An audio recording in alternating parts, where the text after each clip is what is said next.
Sir படம் பார்த்தேன். படம் ரொம்ப நல்லா இருக்குது. ஆனால் என்னன்னா இதெல்லாம் ஒரு 30 வருஷம் பழைய கான்செப்ட்டு. இனிமேல் வந்து ஜாதிக்குள்ளே வந்து சண்டை நடக்க போகிறதுக்கு வாய்ப்பே இல்லை. என்ன காரணம்னா அடுத்த ஒரு 10லேருந்து 15 வருஷத்துக்குள்ளே நம்ம சண்டை போடுறதே மிஷின் கூட. அதனால் இன்றைய தலைமுறைக்கு தெரிகிற மாதிரி நீங்கள் இன்னும் நல்ல சிறந்த படத்தை கொடுக்கணுன்றது என்னோடய ஆசை. அதுக்கு வந்து இந்த ஜாதி இப்போ பிரச்சனை, உங்களுக்கு நடந்த சுய சம்பவங்கள், அதனால் நீங்கள் பட்ட மனக்காயம், இதெல்லாம் திருப்பி திருப்பி சொல்லி என்ன ஆக போகுது? மேலும் மேலும் பகை தான் தூண்டும். அதை விட்டுருங்க.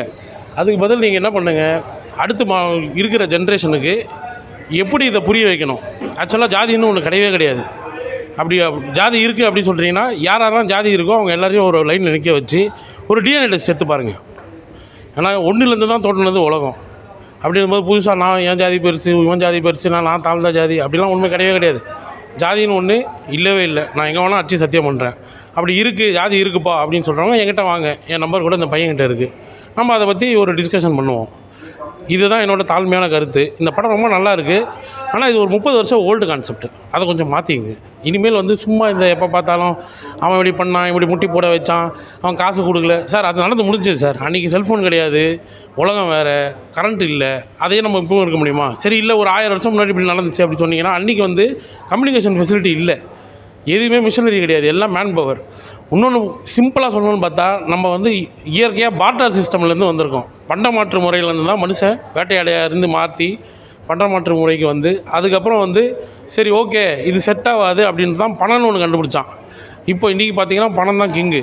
இப்போ இருக்கிறது 2 ஜாதி தான், ஒன்று பணக்கார ஜாதி, ஒன்று ஏழை ஜாதி. இது 2 ஜாதிக்குள்ளே தான் இப்போ பிரச்சனை நடந்துட்டு இருக்குது. இப்போ புதுசாக ஏஐன்னு ஒரு ஜாதி வருது.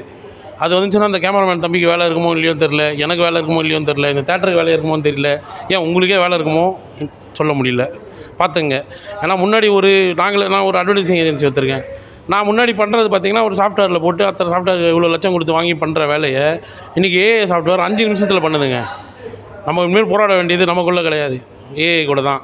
அதுக்கு தகுந்த மாதிரியான படத்தை கொடுத்தீங்கன்னா ரொம்ப சந்தோஷமாக இருக்கும். இது என்னோடய தாழ்மையான கருத்து தான். இதை எதுவும் தப்பாக எடுத்துக்காதீங்க. இதில் எதனா தப்பு இருந்தால் மன்னிச்சிடுங்க. அந்த வண்டி மேலே அந்த காலத்தில் இந்த மாதிரிலாம் பண்ணிருக்காங்க, இன்னொரு தவறு அந்த மாதிரி பண்ணக்கூடாது அதெல்லாம் சொல்லியிருக்காங்க. அந்த காலத்தில் நடந்த ரியல் ஸ்டோரி மாதிரி எடுத்திருக்காரு. அது மாதிரி இந்த மாதிரி ஆளுங்களை யாரையும் வண்டி மேலே ஏற்றின்னு இவ்வளோ கஷ்டப்படுத்தக்கூடாது அப்படின்னு சொல்லி அந்த படத்தில் சொல்லியிருக்காங்க. மியூசிக்லாம் நல்லா இருக்குண்ணா, சூப்பராக இருக்குது படம். நல்லா ஜென்ரலாக இருக்குது, நல்ல படம். எல்லாருக்கான படம் இல்லை, நார்மலாக கிராமத்தில் எடுக்கிற ஸ்டோரியாக நார்மலாக எடுத்திருக்காங்க சார். நல்லா எடுத்திருக்காங்க படம். ரொம்ப அருமையாக இருந்தது. எல்லாரோட ஆக்டிங்கும் சூப்பர், நல்லா இருந்துச்சு. எல்லாமே சூப்பர் ப்ரோ. லைஃப் ஸ்டைல், அவங்களோட லைஃப் ஸ்டைல் சொல்கிறாங்க, நல்லா இருக்குது. கண்டிப்பாக சேரணும். நல்ல மூவி.